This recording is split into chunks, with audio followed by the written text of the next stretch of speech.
My father cut me out of his will because women don't need property. So I handed my lawyer the one document he forgot existed.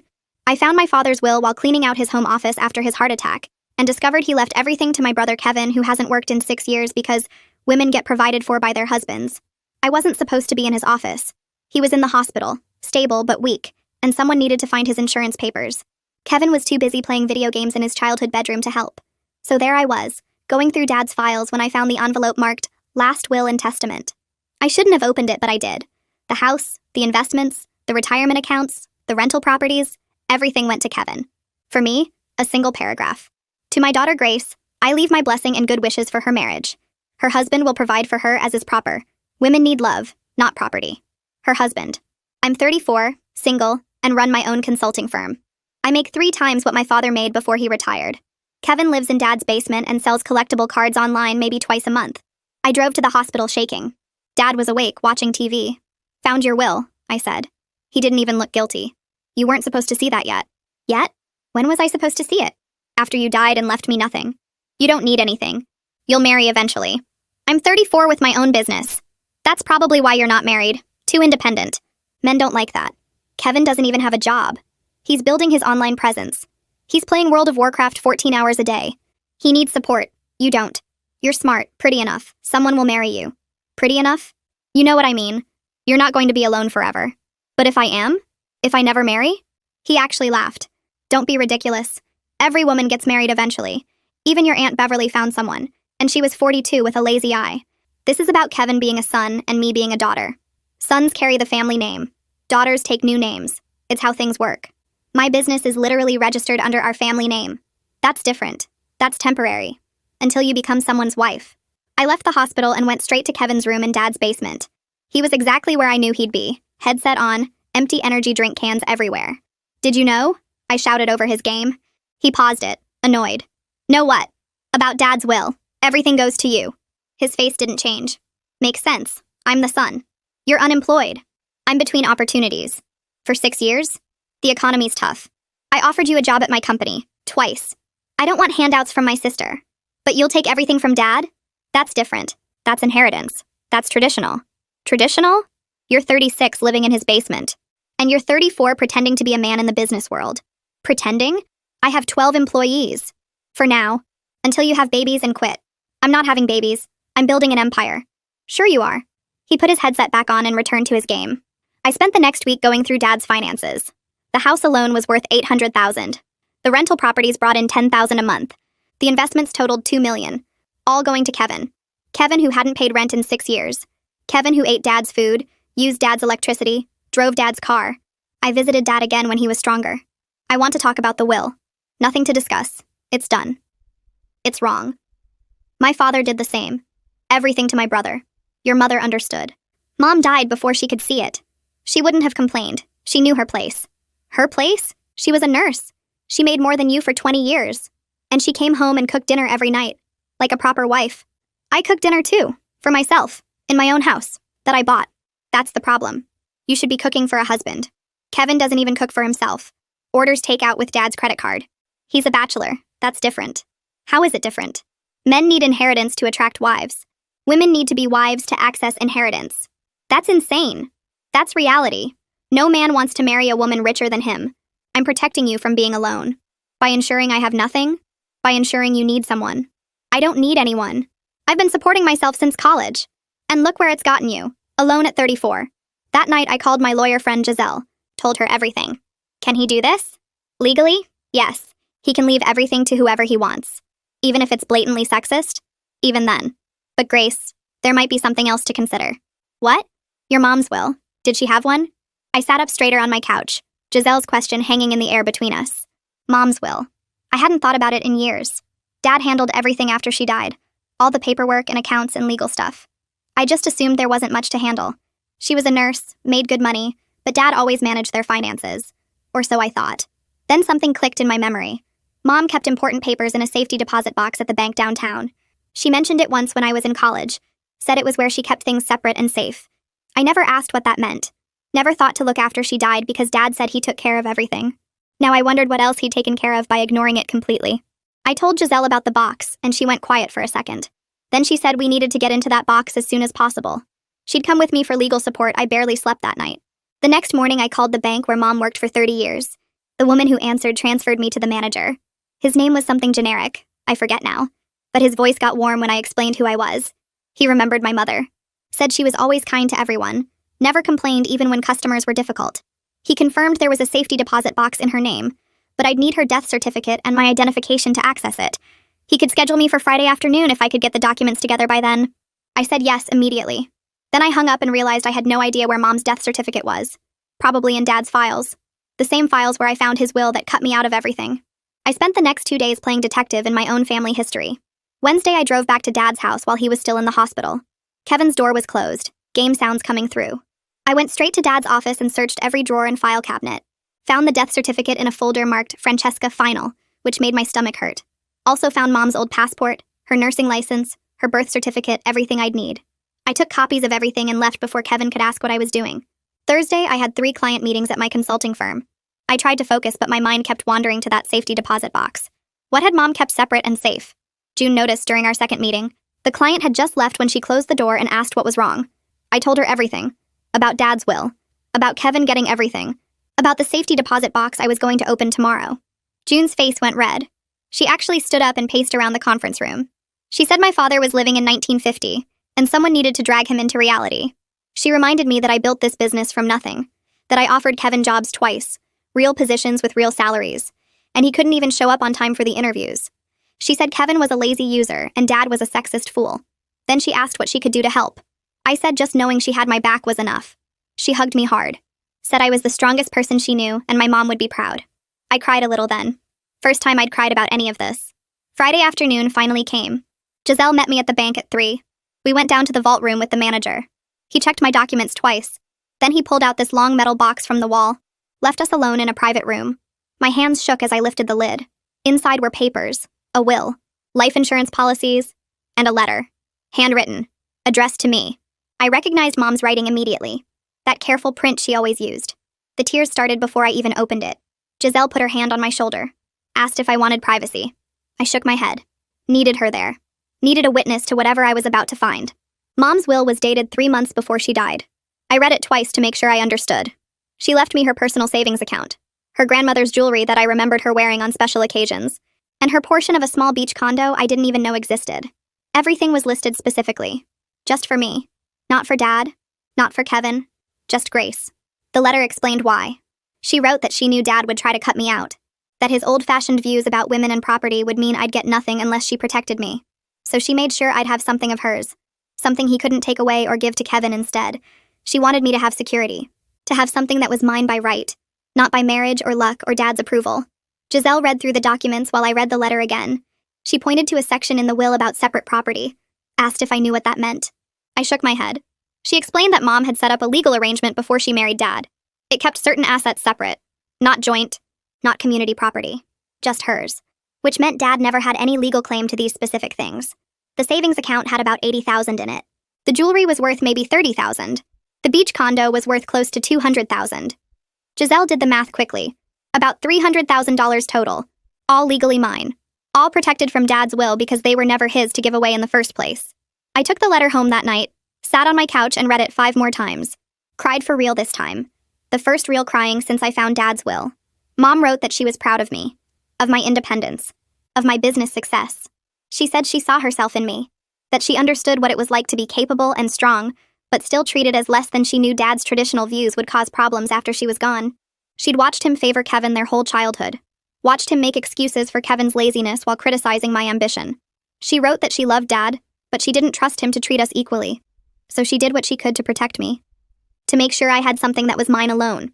The letter had one more thing that made me angry and grateful at the same time. Mom wrote that Dad tried to pressure her into putting everything in joint accounts. He said married people shouldn't have separate money, that it showed a lack of trust. But Mom refused.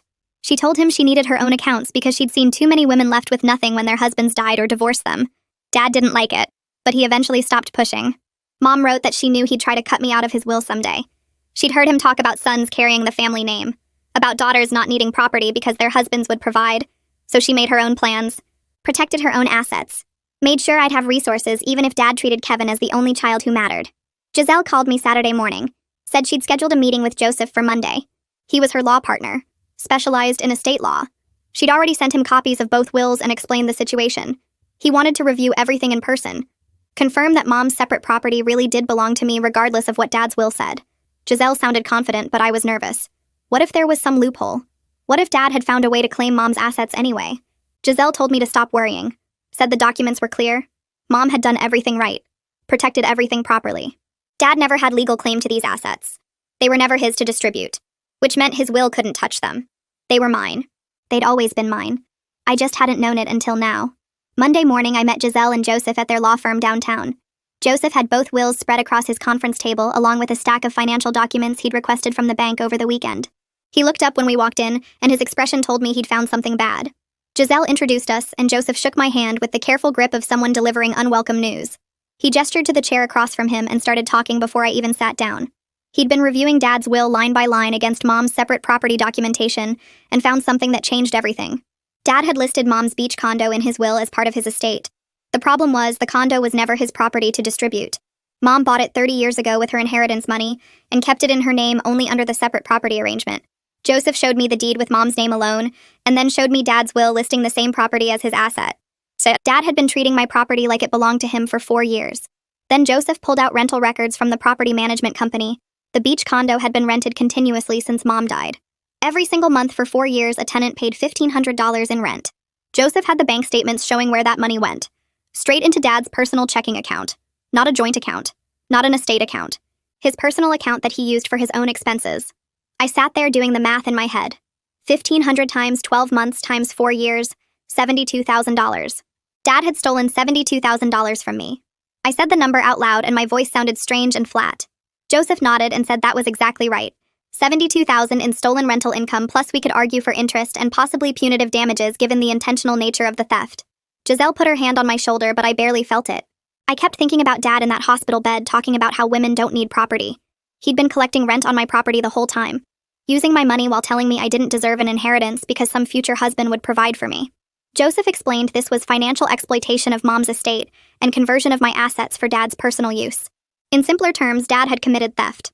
We could demand full repayment with interest, and this made any legal challenge to his will much stronger because it showed a pattern of disregarding property rights and legal ownership. A judge would not look kindly on someone who stole from their daughter's inheritance while simultaneously trying to cut her out of his own will. Giselle said we needed to decide our next move carefully. We could file legal action immediately and force repayment through the courts. Or we could approach Dad first and give him a chance to make things right voluntarily.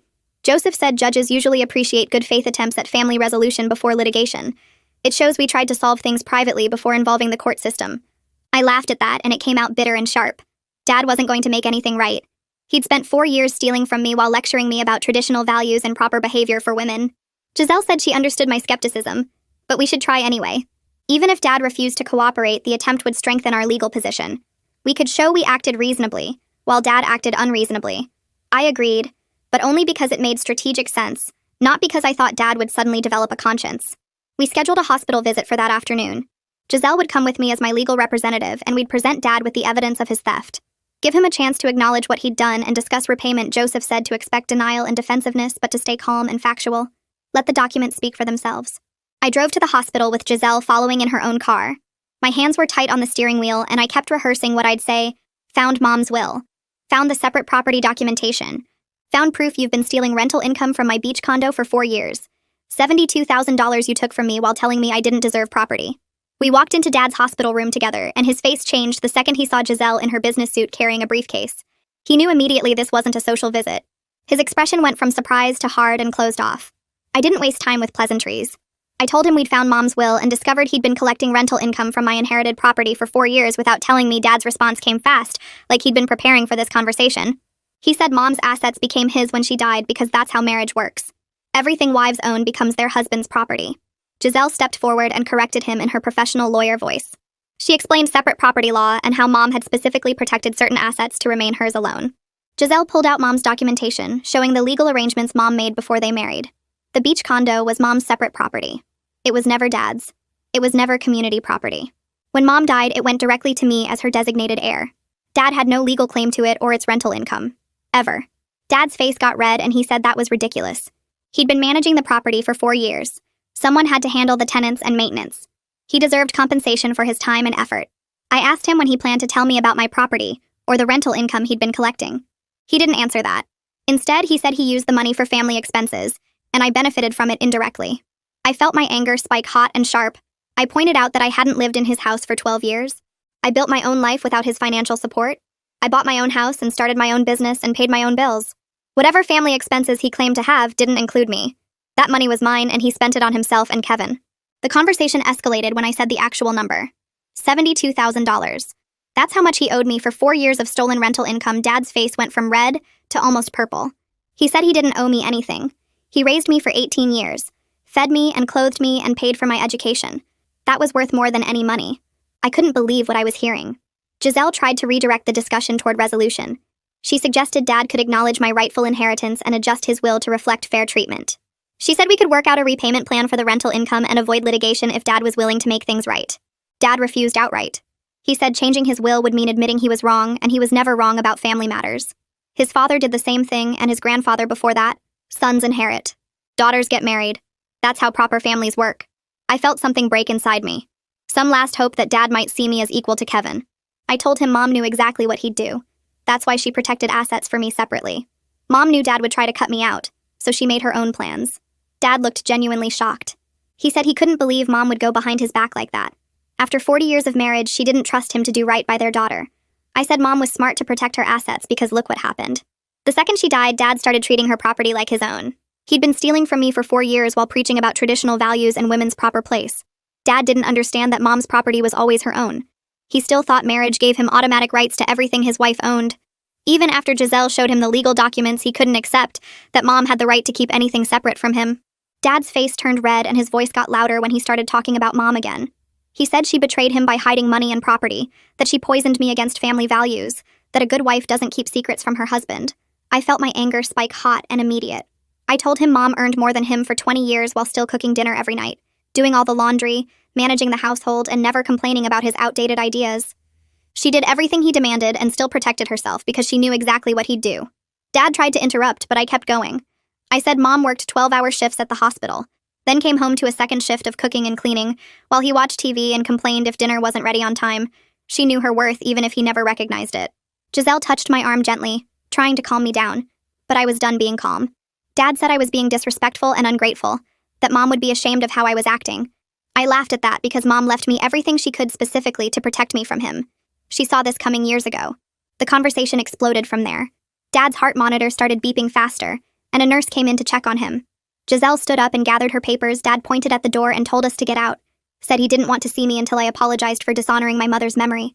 I grabbed my bag and walked out without another word. Giselle followed me into the hallway and we stood by the elevators while I tried to stop shaking. She said we made a good faith effort at resolution like the courts require. We tried talking, we showed him the documents, we gave him a chance to make things right. He refused every option, and now we had legal justification to take stronger action. She'd have Joseph start filing paperwork immediately to reclaim my rental income and establish my ownership of Mom's property.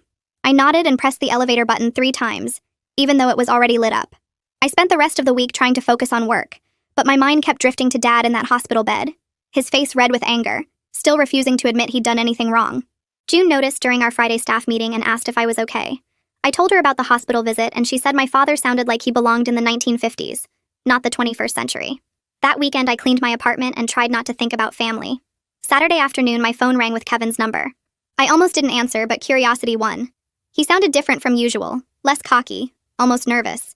He said we needed to talk about Dad and the will situation. I asked what there was to talk about since he'd already made it clear he thought the inheritance distribution was fair. Kevin sighed and said he'd been thinking about everything, that maybe we could work something out. He used phrases like family harmony and Dad's recovery and unnecessary stress. I recognized Dad's words coming out of Kevin's mouth. I asked Kevin directly if he knew about Mom's separate property before this week. He was quiet for a few seconds, then admitted Dad mentioned the beach condo a while back, but said it was complicated. Kevin didn't ask questions because he figured Dad understood the legal stuff better than he did. I asked when Dad told him. Kevin said maybe 2 years ago when Dad started talking about updating his will. So Kevin knew for 2 years that Mom left me property, and never said anything. Kevin got defensive and said it wasn't his job to manage Dad's estate or track Mom's old assets. I pointed out that he had no problem accepting everything Dad was leaving him without asking questions about where it came from.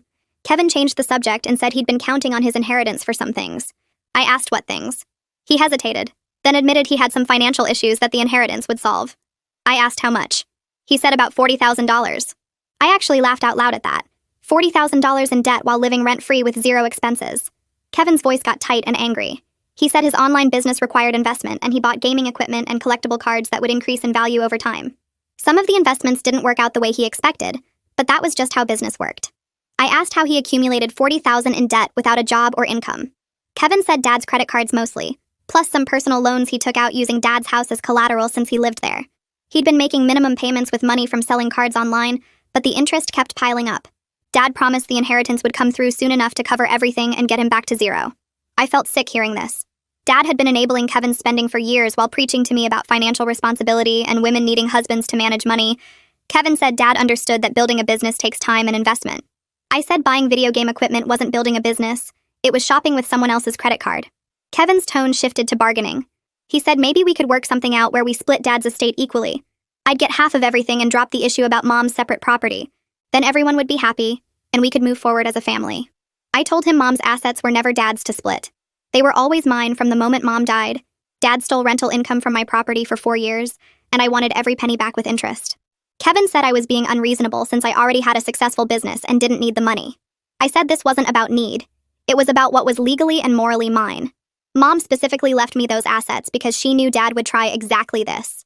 I wasn't negotiating away what Mom protected for me just to bail Kevin out of debt he created by buying worthless collectibles instead of getting a job. Kevin said the collectibles weren't worthless. Some of them were rare and valuable. I asked if they were. So valuable, why was he $40,000 in debt? He didn't have an answer for that. The call started falling apart fast. Kevin said I was abandoning family when things got tough. That blood should matter more than money. I reminded him I offered him actual jobs with real salaries twice. He could have been working at my company for the past 3 years, making decent money and building real skills. Instead, he chose video games and online card sales, and now he was shocked that choices had consequences. His financial crisis was completely self-created, and I wasn't responsible for fixing it. Kevin said I sounded just like Dad, cold and judgmental. I said that was funny coming from someone who agreed I deserved nothing just because I was born female. At least I earned everything I had instead of waiting for handouts from family members. Kevin called me some names I won't repeat and hung up. I sat on my couch staring at my phone and realized I'd lost both my father and brother in the same week. It hurt, but it also felt like relief. Monday morning, I met with Joseph at Giselle's law firm. He'd been reviewing all the documents over the weekend and had paperwork ready to file. He explained he was filing 2 separate claims. First, a formal claim against Dad's estate for $72,000 in stolen rental income plus interest and legal fees. Second, paperwork establishing my legal ownership of Mom's separate property, including the beach condo, her savings account, and her jewelry collection. The filings would go to the county courthouse that afternoon, and copies would be served to Dad's estate attorney. Joseph said the case was straightforward since we had all the documentation proving Mom's separate property status. The harder part might be collecting the stolen rental income since Dad had already spent most of it. We might need to put a lien on his assets or work out a payment plan from the estate. I told Joseph to do whatever was necessary. I was done being nice about this. 3 days later, Joseph called to say Dad's estate attorney Tristan Mahoney had contacted him. Tristan admitted he wasn't aware of Mom's separate property arrangements when he drafted Dad's will. He'd relied on Dad's representation of assets, and Dad never mentioned that the beach condo wasn't actually his to leave to anyone. Tristan reviewed the documents we provided, and agreed the condo was improperly included in Dad's estate inventory. He wanted to schedule a meeting with all parties to discuss resolution. Joseph said he'd agree to a meeting but made it clear we weren't backing down on any of our claims. Mom's property was mine and Dad owed me 4 years of rental income. Those facts weren't negotiable. I asked Joseph what he thought would happen. He said most likely Tristan would try to negotiate a settlement to avoid expensive litigation. Dad's estate would remove the beach condo from the will, acknowledge my ownership, and probably offer some kind of payment plan for the stolen rental income. I asked if we'd get everything we were owed. Joseph said probably not all at once, but eventually yes. The law was clearly on our side. The meeting happened sooner than I expected. Tristan called Joseph 2 days after receiving our filings and said he wanted to sit down with everyone to work things out. Joseph told me about the call while we reviewed paperwork in his office. Tristan proposed we meet at his firm to discuss the property issues and maybe renegotiate Dad's will. Joseph agreed to the meeting but made it clear we weren't backing down on Mom's separate property or the stolen rental income. Those facts weren't up for discussion. I asked Joseph what he thought Tristan wanted. Joseph said most likely Dad was realizing the legal fight would cost more than just settling, but we needed to be prepared for Dad to try making conditions. Before the meeting, I decided to visit the beach condo. I'd never been there since Mom died. Dad handled everything after her funeral, and I was too busy building my company to ask questions about her properties. The address was in Mom's files, about 40 minutes from my office near the coast. I drove there on a Saturday morning and parked in front of a small 2-story building with weathered blue siding. The current tenants were a young family. I knocked on the door, and a woman in her late 20s answered with a toddler on her hip. I introduced myself and explained I was the actual owner. Her face went pale. She called her husband and they both looked panicked. They'd been living there for 2 years and paying rent every month to a property manager. They had no idea they were paying my father instead of me. I told them not to worry, they weren't in trouble. I just wanted to see the place. The husband let me inside and I walked through slowly. The condo had 2 bedrooms, 1 bathroom, a small kitchen with old appliances. The carpet was worn in the hallways. The bathroom had water stains on the ceiling that nobody had fixed. The kitchen cabinets were original from 30 years ago. When Mom bought the place, I asked the tenants if they'd ever requested repairs. They said yes, multiple times. But the property manager always said the owner didn't approve the budget for updates. The owner, meaning Dad. He'd been collecting $1,500 monthly for 4 years while refusing to spend anything on maintenance. The tenants were good people keeping the place clean despite its age. I told them I'd be making changes to the management situation soon, and they'd hear from me. They seemed relieved. I walked through one more time and felt angry all over again. Mom bought this place 30 years ago with her own money as an investment for our family's future. She probably imagined it would help me someday. Instead, Dad treated it like his personal cash machine while letting it fall apart. The meeting with Tristan was scheduled for Tuesday afternoon at his law office downtown. Joseph and I arrived together. Giselle came too for support even though Joseph was handling the legal side. Tristan's office was fancy with dark wood furniture and big windows overlooking the city. Tristan was in his 50s, gray hair, expensive suit. He shook our hands and offered coffee, which we all declined. We sat around a conference table and Tristan opened a folder with documents. He started by saying he'd reviewed everything we submitted and acknowledged the beach condo was improperly included in Dad's estate. He admitted he'd relied on Dad's information when drafting the will, and Dad never mentioned Mom's separate property arrangements. Then Tristan presented what he called a reasonable solution. Dad would acknowledge the separate property and return the rental income if I agreed not to challenge his will's distribution to Kevin. Joseph cut him off immediately. He said those were completely unrelated issues that couldn't be legally tied together. Mom's property was always mine regardless of Dad's will. The stolen rental income was a separate matter of financial misconduct. We weren't negotiating away my rights to get back what was already mine. I spoke up then because I wanted Tristan to hear it directly from me. I told him I wasn't interested in Dad's money anymore. What I wanted was acknowledgement that Mom's assets were always mine. I wanted repayment of the stolen income. And I wanted Dad to understand that his sexist values cost him a relationship with his daughter. Tristan looked uncomfortable. He shifted papers around and cleared his throat. Then he admitted something that made my blood boil. Dad had refused to attend this meeting or authorize any real negotiation. Dad instructed Tristan to handle it, but wouldn't compromise on the will because that would mean admitting women deserve equal inheritance. Tristan actually said those words out loud. He looked embarrassed, but he said it. I couldn't believe Dad was so committed to his discrimination that he wouldn't even show up to defend it himself. Joseph opened his own folder and pulled out bank statements and transaction records. He'd been doing more digging into Dad's finances over the past few days. Joseph presented evidence that went beyond the rental income theft. Dad had been using Kevin's future inheritance to pay Kevin's credit card bills for the past 2 years. Regular transfers from Dad's investment accounts directly to Kevin's credit cards. Thousands of dollars every few months. Joseph laid out the statements showing the pattern.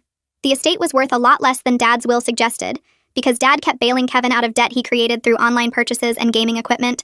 Joseph argued this showed Dad's will was based on false premises about the estate's value and Kevin's needs versus his abilities. Tristan looked genuinely disturbed as he reviewed the bank statements. He said he wasn't aware of the ongoing transfers to Kevin. Dad never mentioned supporting Kevin financially when they discussed the estate planning. Tristan made notes and his jaw was tight.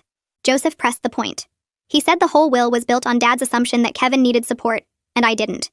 But the evidence showed Kevin was actively draining the estate while I'd been supporting myself for over a decade. The will didn't reflect reality. It reflected Dad's outdated beliefs about gender roles. The meeting went on for another hour with Tristan asking questions and Joseph providing more documentation. Finally, Tristan said he needed to review everything thoroughly and provide a formal response within 2 weeks. He gathered his papers and stood up to end the meeting. As we were leaving, Tristan pulled Giselle aside in the hallway. I could hear him tell her quietly that he was uncomfortable with the gender discrimination aspect of Dad's position. He said he thought Dad's stance was legally and morally wrong, but Dad was his client, and he had to represent him. Giselle thanked him for his honesty. We left the building, and I felt exhausted. 2 days later, my phone rang at 7 in the morning. It was Kevin, and he was crying. Dad had another heart episode during the night and was back in intensive care. Kevin's voice was shaking. He begged me to come to the hospital and make peace with Dad before something worse happened. He said Dad kept asking for me, and the stress of our fight was killing him. I sat on my couch holding the phone and didn't know what to feel. Part of me wanted to drive straight to the hospital and fix everything like I always did. The other part knew that rushing to Dad's bedside would just prove his point that women exist to smooth things over and make men comfortable. I called June instead. She answered on the first ring, and I told her about Kevin's call and the guilt eating at me. June's response was immediate and firm. She reminded me that Dad created this whole situation by writing a discriminatory will, and refusing to acknowledge my worth as his daughter. His stress came from facing consequences for his own choices, not from anything I did wrong.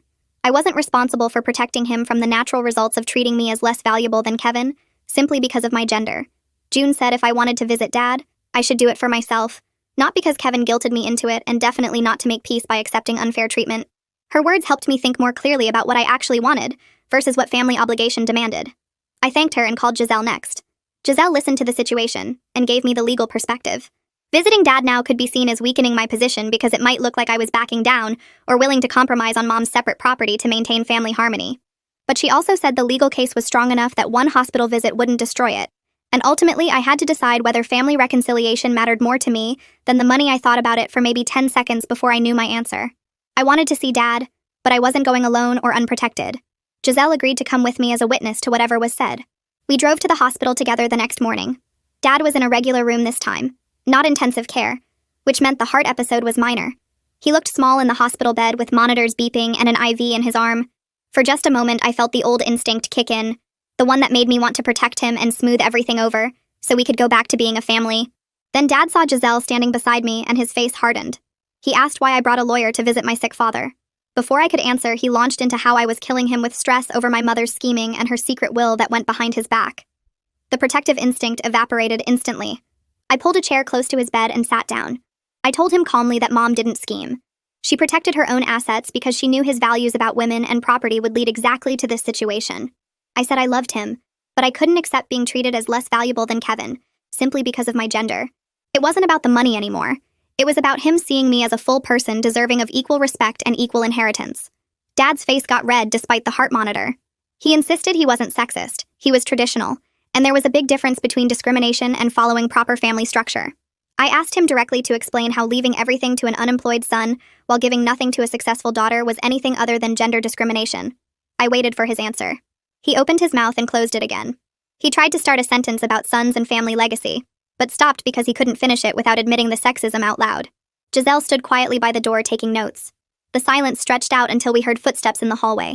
Kevin rushed into the room still wearing his gaming headset around his neck. He immediately went to Dad's side and told me I was being cruel to argue with a sick man about money. I turned to face Kevin directly. I asked him if he honestly thought it was fair that he got everything despite contributing nothing while I got nothing, despite supporting myself completely for over a decade. Did he really believe he deserved Dad's entire estate just for being born male? Kevin fell back on the sons carry the family name argument like it was a shield. I pointed out that my business was literally registered under our family name and employed 12 people who all saw our name on their paychecks. His online card sales hadn't generated actual income in months, according to the bank records Joseph found. Which one of us was really carrying the family name forward? Kevin's face went red, but he didn't have an answer. Dad tried to interrupt, but I kept going. I told both of them I was moving forward with legal action. I would reclaim Mom's property and the stolen rental income because it was legally mine and morally right. I was done trying to make them see my worth because Mom already saw it and protected me accordingly. Her faith in me mattered more than Dad's conditional approval ever could. Giselle and I left the hospital room without waiting for a response. Over the next month, Joseph negotiated with Tristan about returning my rental income. The documentation was clear, and Tristan knew they couldn't win that fight. Dad's health improved slowly, but he refused all of Joseph's settlement offers. Tristan actually called Joseph privately to say the estate case was weak, and he'd recommended Dad settle to avoid expensive legal fees, but Dad refused on principle. He'd rather pay lawyers than admit his will was wrong. I focused on my consulting firm and tried not to think about the family I was losing. Then Kevin's creditors started calling Dad's house more aggressively. One credit card company sent a formal letter threatening legal action. If Kevin didn't start making payments on the $40,000 he owed, Kevin panicked because he'd been counting on inheritance money that was now tied up in legal disputes and might not come at all. Dad had to face the reality that bailing Kevin out had drained the estate significantly, and continuing to fight me in court was making everything worse. The house phone rang constantly with collection calls. Kevin stopped answering it. I walked into the office Monday morning and June was already there with coffee waiting. She pushed a cup toward me and asked if I'd thought about her suggestion from last week. I knew what she meant without her saying it directly. The Kevin thing. Hiring him one more time to give him a real chance at turning things around, I told her no and meant it. She raised her eyebrows and waited for me to explain. I said I'd spent 34 years watching Dad protect Kevin from every consequence, and it never helped him grow. Kevin needed to face what happened when you didn't work for 6 years and racked up $40,000 in debt. Bailing him out now would just teach him someone would always save him. June nodded slowly and said she understood, but it was hard watching family struggle. I agreed it was hard, but pointed out that real family support meant letting people learn from mistakes, not preventing them from happening. Kevin had turned down 2 actual job offers from me because he didn't want handouts from his sister. Now he wanted Dad's inheritance to solve everything. That wasn't growth, that was just waiting for a different kind of handout. June squeezed my shoulder and said I was probably right, but she could see it hurt me anyway. I admitted it did hurt, but I was done protecting people who refused to protect themselves. 3 weeks later, Joseph called to say the court date was set for the rental income claim. He asked if I wanted to attend, and I said absolutely. This wasn't just about money anymore. It was about establishing that Dad couldn't steal from me without consequences. The morning of the hearing, I wore my best business suit and met Joseph outside the courthouse. He had 3 boxes of financial records documenting every rental payment that went into Dad's account instead of mine. Tristan showed up alone and told Joseph that Dad wasn't coming due to health concerns. His doctor said the stress would be too much after the recent heart episodes. Joseph accepted this without argument. We went inside and the judge called the case. Tristan presented Dad's defense, which basically claimed the rental income was used for family benefit over the years. He suggested I'd indirectly benefited from Dad's financial stability. Even though I hadn't lived at home in 12 years, Joseph stood up and systematically destroyed this argument with bank records. He showed the judge that $72,000 went into Dad's personal account from my property. Then he showed Dad's spending records proving the money went toward Kevin's credit card payments, Kevin's car insurance, and Kevin's various gaming equipment purchases. None of it benefited me in any way. The judge asked Tristan if he had any evidence that I'd received benefit from these funds. Tristan admitted he didn't. The judge asked if Dad had my permission to collect rent from my inherited property. Tristan said no, but argued that Dad believed he had a right to the property. Joseph interrupted and presented Mom's will with the separate property documentation. The judge read through it carefully while the courtroom stayed quiet. The judge looked up and said the law was clear on this matter. Mom's separate property belonged to me upon her death. Dad had no legal right to collect income from my property. The fact that he did so for 4 years without my knowledge or consent constituted conversion of assets. The judge ruled in my favor and ordered Dad's estate to repay $72,000 plus 4 years of interest at the statutory rate. He calculated this came to about $81,000 total. Then he added legal fees, which brought the total to $85,000. The judge also formally established my ownership of all Mom's separate property, including the beach condo, the savings account, and the jewelry. He said this ruling was entered into public record, and any future estate proceedings must acknowledge these assets as mine alone. Tristan looked defeated. Joseph shook my hand. I felt something release in my chest that had been tight since finding Dad's will. This wasn't about the money. It was about someone in authority finally saying that what Dad did was wrong. We walked out of the courthouse and Joseph said he'd file the paperwork to collect the judgment from Dad's estate. I asked how long it would take, and he said probably 2 months to process everything. I thanked him for his work, and he said it was the easiest case he'd handled in months because the evidence was so clear. Tristan caught up with us in the parking lot. He asked if he could speak to me privately. Joseph said he'd wait by the car. Tristan looked uncomfortable and said Dad was very upset about the ruling. I said Dad should have thought about that before stealing from me. Tristan agreed and said he'd actually advised Dad to settle weeks ago, but Dad refused. Now the legal fees had cost the estate almost as much as the judgment itself. I shrugged and said that was Dad's choice.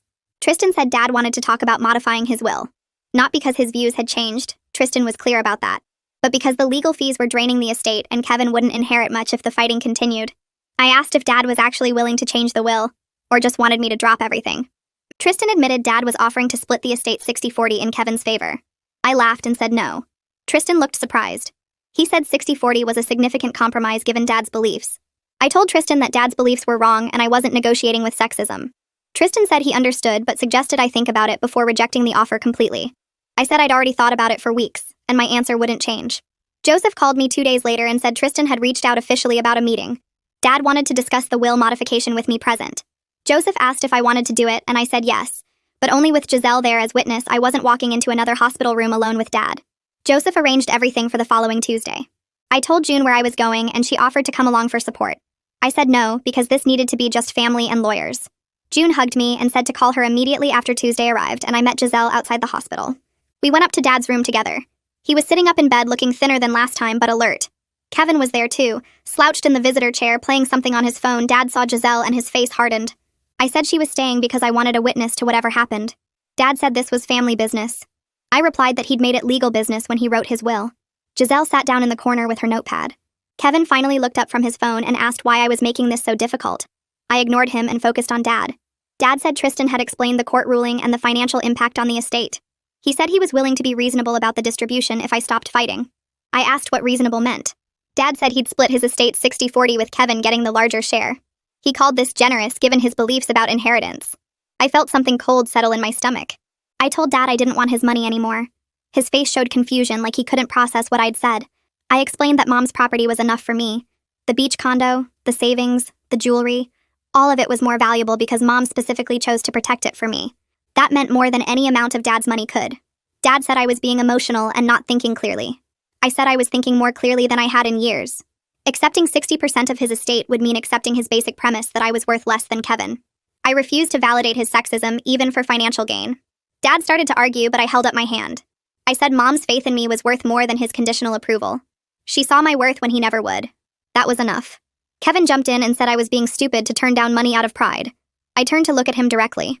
I asked if he honestly thought Dad's offer was fair. Kevin said 60-40 was better than I deserved given that sons traditionally inherit everything. I felt my jaw tighten. I told Kevin that his entire life had been subsidized by Dad's money and Mom's unpaid labor. He'd never earned anything himself, but he felt entitled to everything. Kevin said I was just jealous that Dad loved him more. I laughed and it came out bitter. I said Dad didn't love him more. Dad just valued him more because of his gender. There was a difference. Kevin said I was making everything about feminism when it was really just about family tradition. I replied that family tradition was just a nice word for discrimination. Giselle shifted in her chair and I could see her taking notes. Dad tried to interrupt, but I wasn't finished. I told Dad I hoped he recovered fully and lived many more years. I genuinely meant that despite everything. But our relationship was changed forever and we both needed to accept it. I couldn't pretend his values didn't hurt me anymore. I was done trying to earn equal treatment that should have been given freely from the start. Dad said I was overreacting and things could go back to normal if I just accepted his offer. I shook my head. Normal meant me constantly proving my worth while Kevin got everything for existing. That wasn't normal. That was broken. I said I was choosing to step away from that dynamic completely. Dad could leave everything to Kevin if that's what he wanted. I had Mom's legacy and my own success. That was enough. Kevin stood up and got in my face. He said I was abandoning family when things got tough. I stepped back and looked at him calmly. I said he abandoned any claim to my respect when he agreed I deserved nothing simply for being female. Family should mean mutual support, not one-sided sacrifice from the daughter. Kevin said I'd always been selfish, and this proved it. I told him that taking care of myself wasn't selfish. It was necessary. He'd spent 6 years waiting for Dad to solve his problems. I'd spent 12 years building a business that employed people and generated real value. We'd made different choices, and those choices had consequences. Kevin said I'd regret this when Dad died, and I got nothing. I said I already had what mattered. Giselle stood up and said we should leave. I agreed. I walked toward the door and Dad called my name. I stopped but didn't turn around. He said I was making a mistake. I said the mistake was his, not mine. He'd had 34 years to see my value and chose not to. That was on him. I left the hospital room with Giselle beside me. The door closed behind us and I felt my hands shaking. Giselle asked if I was okay. I said I didn't know, but I thought I would be eventually. We walked to the elevator in silence. I pressed the button and waited. The doors opened and we stepped inside. Giselle asked if I wanted to get coffee and talk. I said yes. We rode down to the ground floor and walked out into the parking lot. The sun was bright and I had to squint. Giselle unlocked her car and we got in. She started driving toward the coffee shop near her office. I looked out the window and watched the city pass by. This might be the last time I saw Dad while he was alive. That hurt in a way I hadn't expected. But it also felt like freedom from constantly trying to prove something that should have been obvious. I was worth the same as Kevin, regardless of gender. Mom had known that. Dad never would. The following weeks passed in a blur of work and decisions. I threw myself into my consulting firm and June noticed but didn't push. She just made sure I ate lunch and left the office before midnight. The beach condo tenants gave notice they were moving out at the end of the month. I could have found new tenants immediately, but I didn't. Instead, I decided to renovate the property myself. Not hire contractors. Actually do the work with my own hands. June thought I was crazy, but Giselle understood. This was about connecting with Mom's memory through something physical. I drove to the condo on a Saturday morning with a truck full of supplies. The tenants had left it clean but dated. The kitchen cabinets were from the 80s. The bathroom had pink tile. The living room carpet was worn through in spots. I started ripping up carpet and found hardwood underneath. Mom had good taste even when she bought this place 30 years ago. I spent the next 3 weekends sanding floors and painting walls. My hands got blisters and my back ached, but it felt good physical work that produced visible results. Not like fighting with Dad where nothing ever changed. The condo slowly transformed into something that felt like mine and Mom's together. I found an old photo of her tucked behind a cabinet. She was younger than I was now, smiling at the beach with her nurse uniform visible under her jacket. She'd probably stopped here after a shift. I put the photo in a frame on the mantel. Giselle came over the following week while I was painting the bedroom, and we sat on the porch overlooking the ocean, talking about what to do with Mom's assets. She suggested creating a trust that would fund grants for women facing gender discrimination in family or business situations. The idea felt right immediately because it turned Mom's protection of me into protection for other women who needed it. We spent hours that afternoon drafting the trust documents with specific criteria for applicants and a selection committee that would include Giselle, June, and 2 other women attorneys from Giselle's firm.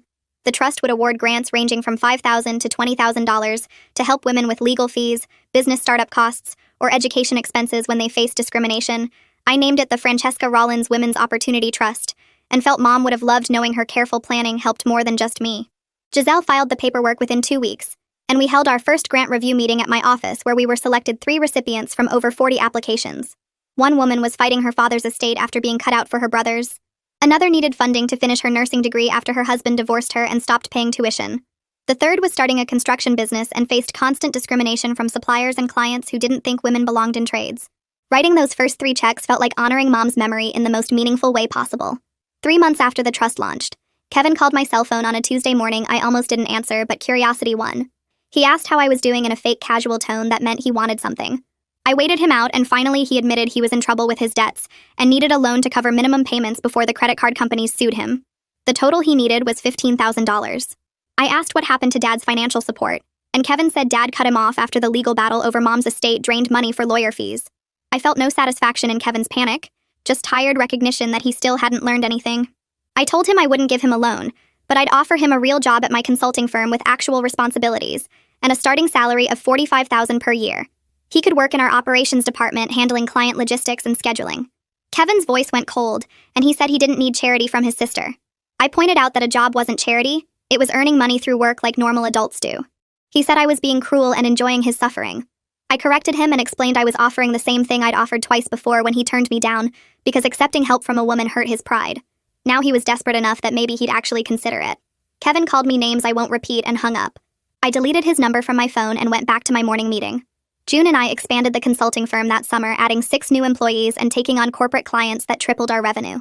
The beach condo became my weekend retreat where I'd drive Friday evenings and spend 2 days walking the shore and working on my laptop from the deck. Being there made me feel connected to Mom in ways that visiting her grave never did. This was a place she'd chosen and invested in and protected for me. I could picture her here after long nursing shifts watching the sunset and planning for a future where her daughter would have options and security. The consulting firm's success proved I'd built exactly the kind of independent life Mom hoped for me. I wasn't waiting for a husband to provide. I wasn't dependent on Dad's approval or Kevin's opinion. I made my own choices and lived with the consequences and supported myself completely. A year after finding Dad's will, I was running a business with 18 employees managing Mom's beach condo and investment accounts and reviewing grant applications for the Francesca Rollins Trust every quarter. Dad and Kevin rarely contacted me except for awkward birthday texts that I responded to politely but briefly. I'd built a chosen family through June, who became my closest friend, and Giselle, who'd fought beside me and my employees who valued competence regardless of gender. Mom was right to protect my inheritance not because I needed the money, but because I deserved to know at least one parent saw my worth. That knowledge mattered more than any dollar amount. Some nights at the beach condo, I'd look at Mom's photo on the mantle and thank her for believing in me when Dad never would. She'd given me more than property. She'd given me proof that I mattered exactly as I was.